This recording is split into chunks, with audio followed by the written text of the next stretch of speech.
If you agree that true heroes never have to announce who they are, they just keep serving quietly, then like and subscribe, because this story will stay with you long after it ends.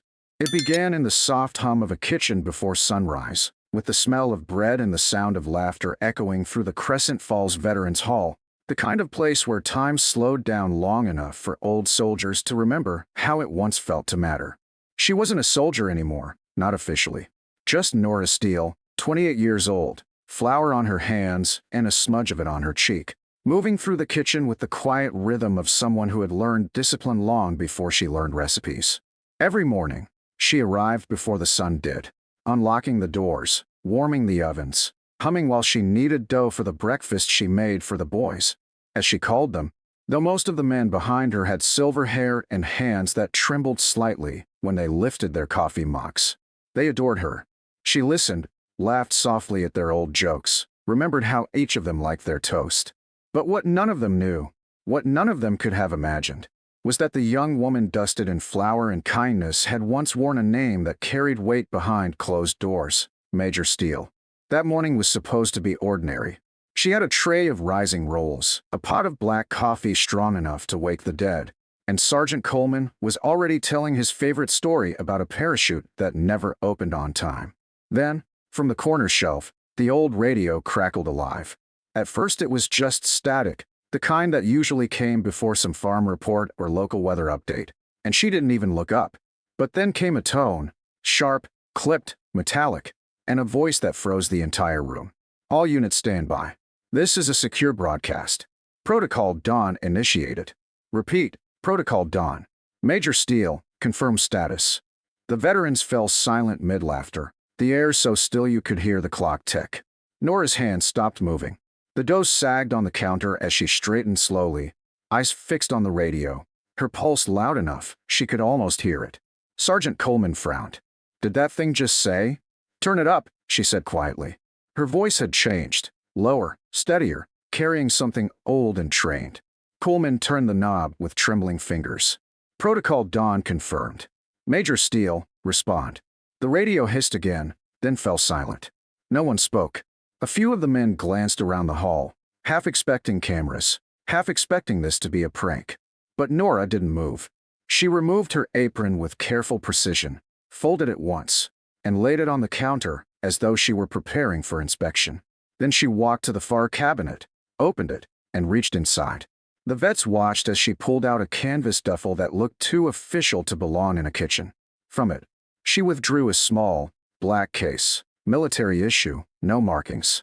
She pressed her thumb to a tiny metal plate, and for the briefest moment, a blue light blinked beneath her skin. Coleman stood, his chair scraping the floor. Major Steele, he asked, his voice a whisper of disbelief. She looked at him, really looked, and for the first time since she'd started volunteering, they saw it. The way she stood, weight balanced evenly, shoulders square, chin level. I hoped that code would never be spoken again, she murmured, almost to herself. Guess they found me. Outside, sunlight had just begun to stretch across the parking lot, but the world inside that hall felt frozen in another century. Chief Warrant Davis, who hadn't stood up straight in a decade, slowly rose to his feet. That call sign, he started. That's classified beyond our pay grade. Nora didn't answer. She walked to the sink, washed the flour from her hands like she was scrubbing away another life, then dried them neatly on a towel. It was supposed to be buried, she said, softly. But if they're using it again, something's gone very wrong. Behind her, the veterans exchanged looks, a mixture of awe, fear, and pride none of them could quite articulate. They'd fought wars, seen heroes come and go, but never imagined one had been baking them bread every morning. The radio crackled again, a final fragment slipping through the static. Repeat, Major Steele, acknowledge. Protocol Dawn is active. Nora exhaled slowly. Copy that, she whispered, but only the vets nearest her heard. Then she turned, her eyes sweeping the room of men who had once commanded, saluted, obeyed. I need to make a call, she said simply. If anyone asks, breakfast is delayed. And without waiting for a single question, she slipped into the back office and shut the door. No one dared follow. Through the thin walls, they could hear the faint, precise rhythm of a code being entered on an old satellite terminal. Numbers, pauses, tones only someone who had lived in that world would know. Coleman ran a hand through his white hair. You telling me that girl, our baker, is some kind of spook? Davis shook his head slowly. Not a spook, he said. A command. In the corner, the oven timer dinged softly, as if mocking the tension. The smell of bread filled the air, warm and sweet, clashing with the cold dread seeping into the room. A few of the vets drifted toward the counter, as if drawn by instinct, staring at the folded apron and the empty space she'd left behind. It felt sacred now, like the calm before a deployment none of them wanted to relive. The door finally opened, and Nora stepped out, phone in hand, face unreadable. They're sending transport, she said quietly. I'll be gone before the next batch finishes baking. Coleman swallowed hard. You sure you don't want backup, Major? She gave a small, wry smile. You've already done your part, Sergeant. You kept the fire burning. She reached for her duffel and slung it over her shoulder. The radio let out one final pulse of static, then fell silent again.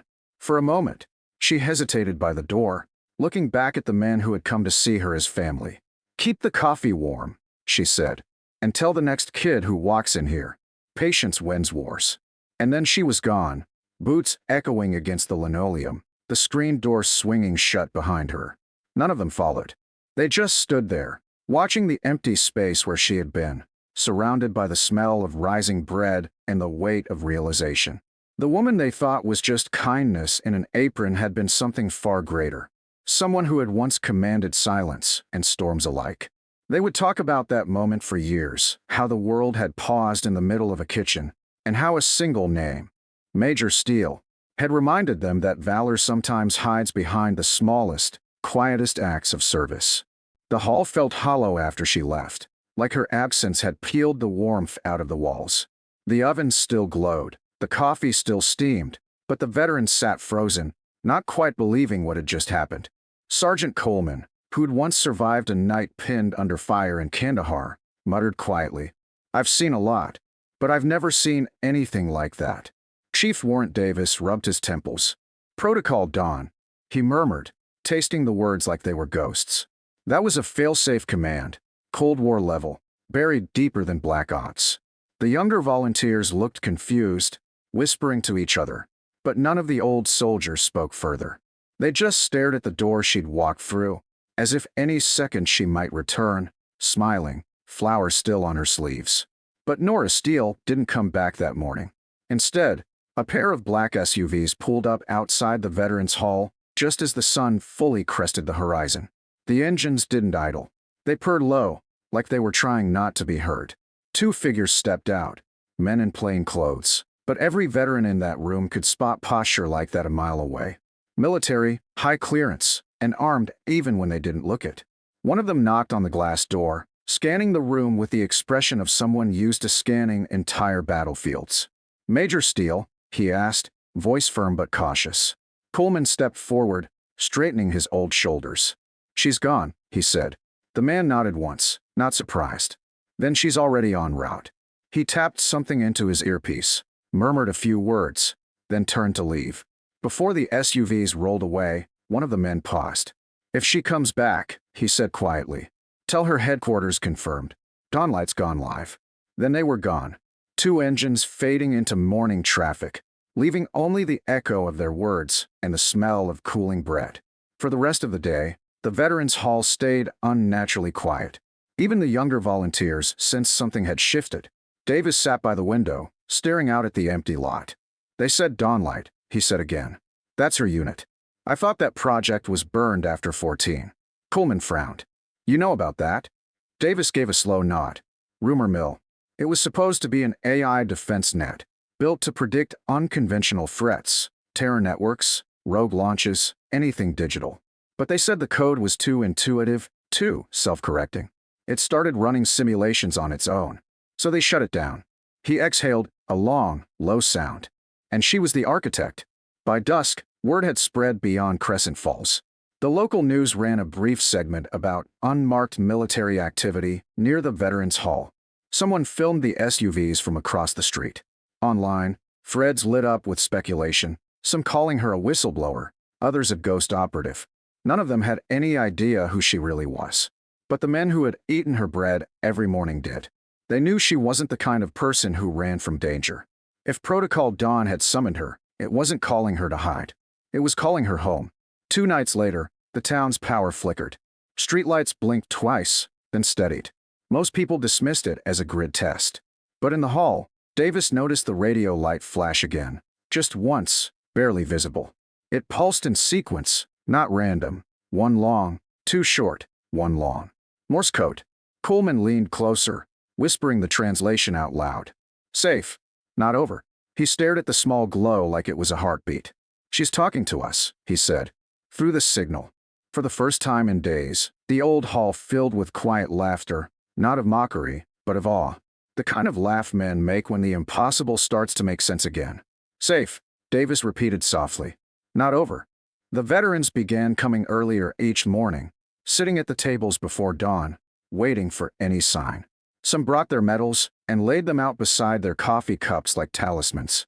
Others just sat in silence, hands folded, as if guarding the place she'd left behind. Then, on the 7th day, the radio spoke again. No static this time.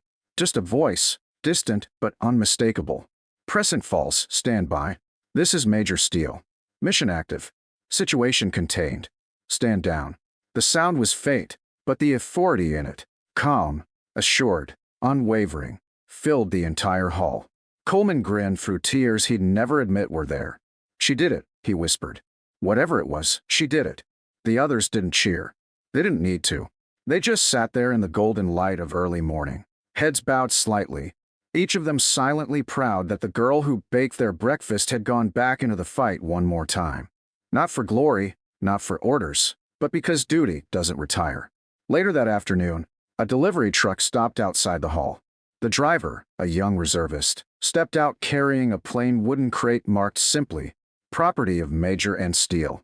Inside, wrapped carefully in linen, were 3 loaves of still warm bread. Underneath them, a note written in clean, looping script. Asterisk for my favorite unit. Keep serving breakfast. There's more work ahead. Asterisk the men read it in silence. Coleman pressed his hand against the paper, his voice breaking just a little. She remembered. Davis nodded. She never forgot. Outside, as the sun dipped low, the radio flickered once more on its own. One final phrase came through, faint but clear enough that everyone heard it. Protocol Dawn, secured. Never forget what's worth saving. And then silence. But this time, it didn't feel empty. It felt complete. Because sometimes the heroes who vanished don't disappear. They just go back to the place where duty still calls their name. The weeks that followed carried a strange kind of stillness through Crescent Falls, the kind that sits in the corners of rooms and lingers in unfinished sentences. The Veterans Hall felt both emptier and fuller. Emptier because she was gone, fuller because her presence had left something behind that none of them could name. Her apron still hung by the kitchen door, the fabric dusted faintly with flour no one dared brush away. The smell of honey rolls had faded, but the air still held that quiet warmth she used to bring with her each morning. Then, one cold morning in early December, long before sunrise, Coleman arrived to unlock the hall and froze halfway through the door. The lights were already on. A low hum came from the kitchen. At first he thought a breaker had tripped, until he saw the oven light blinking. On the counter sat 2 trays of fresh bread, still steaming, the golden crusts glistening in the pale glow. No one else had a key. No car outside. No footprints in the thin dusting of frost on the walkway. Just the bread, warm, perfect, waiting. He called the others. They came fast, some in slippers, some with their coats half-zipped. They stood there, a half-circle of men who had seen war and miracles both, staring at the impossible. Then they saw the note taped to the counter. Protocol Dawn concluded. Mission secure. NS. Coleman sank into the nearest chair, laughing softly through the ache in his throat. Told you she'd finish what she started, he said. Davis nodded, blinking hard. She's alive. Somewhere. That afternoon, as word spread, the hall filled with visitors, locals, families, even reporters asking about the mysterious Major Steele. The veterans said little. Some stories weren't meant for microphones. They just pointed to the note, framed it beside the old radio, and let the silence tell the rest. But the truth was, even they didn't know where she'd gone. Some said she'd gone underground again. back into the networks she'd once built. Others believed she was still close, watching from the edges, guarding the same people she'd once served breakfast to. Every now and then, the radio would flicker late at night, just for a second, enough for Coleman to look up and whisper, "Good night, Major." Months passed. The seasons turned. The Veterans Hall became a kind of shrine to quiet service. They started calling it Steele's Table, a place where anyone could come for a hot meal, no questions asked. Young soldiers home on leave stopped by, hearing rumors about the woman who'd answered a ghost code and vanished. They'd sit among the old-timers, listening to stories that began with laughter and ended with reverence. "She baked for us like it mattered," Coleman would say. Turns out it did. Then one spring morning, almost a year to the day since the radio first cried her name, a package arrived at the hall. Small, plain, unmarked. Inside was a folded military jacket, olive drab, with a single insignia glinting near the shoulder, a major's silver oak leaf. Beneath it, a sealed envelope addressed simply to the veterans of Crescent Falls. Coleman read it aloud. "You once fed the forgotten, and I was one of them. I came to your hall looking for peace and found something better, purpose. When the world called me back, I didn't hesitate because I'd seen what steadfastness looks like in men who still stand tall even when no one's saluting. Protocol dawn is over, but service never ends. Keep the ovens warm. The mission's yours now." No signature, just the faint outline of a fingerprint pressed into the paper, like a final salute. They hung the letter beside her first note, side by side, the beginning and the end of something no one could fully explain. Years rolled on, and Crescent Falls changed. New buildings went up, the old hall got a new coat of paint, and a younger generation of veterans took over the kitchen. But every year, on the anniversary of that morning, the radio at the hall turned itself on at precisely 0600 hours. It played no music, no announcement, just a brief tone sequence, one long, two short, one long, followed by silence. The code never changed. The old vets taught the new ones what it meant. Safe, not over. And they kept the tradition alive. Every Veterans Day, before the first light touched the windows, they baked honey rolls from her recipe, measured by hand, kneaded with patience, and served them to anyone who walked in. No speeches, no ceremony, just coffee, bread, and the quiet knowledge that the woman who once stood behind that counter had changed them forever. Sometimes, late at night, when the hall was empty and the ovens cooling, Coleman swore he could hear her voice faintly under the static of the radio, a calm, steady whisper saying, "Keep the watch." He'd smile, close his eyes, and murmur back, "Always, Major." They never saw her again. But in Crescent Falls, they didn't need to, because every act of quiet service, every hand that passed a loaf across the table, carried her legacy forward. And somewhere beyond the reach of their small town, in some quiet corner of the world, a woman named Nora Steele, Major Steele, would see the dawn break, take a slow breath, and know her mission had been completed exactly as it began, not with fanfare or orders, but with simple, steadfast care.